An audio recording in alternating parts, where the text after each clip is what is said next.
Kuiraroido palani Kuiraroido palani iramdamse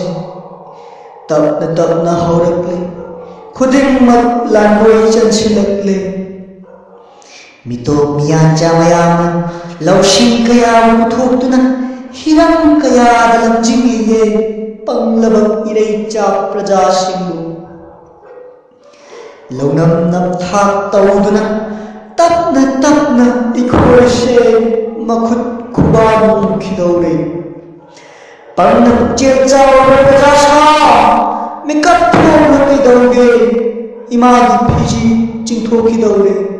ai khoi miyam khongoi na gadore ai khoi na khanludaba kayani makhoi khanli mayam se irei bang sida saidang na hinglaga mirei bang da ai khoi na chen gadore chen pham leite ai khoi ni ti ai khoi ni piram damde maphusi ai khoi kari tawgani namthak launam tawduna minam bagi la khatuna hakchang sajegi nawadasu ningi apama thandaba khudong chab kaya pithokduna ima kaya gi punsibu mimangda ikai phayam khumhanbiri lona amadi phongna mafam kaya da kauduna sajel tawbagi namadasu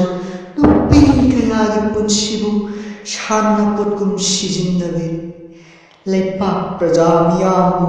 mamit utchai shinbire pangthabiranu praja sa mikap thoklo lausing leidaba miyamne irol iye kayasu marol sana tamkhare marol irol sana kuiraroido palani iramdamse tapna horakle khudingmat langoi chansilakle. Thank you.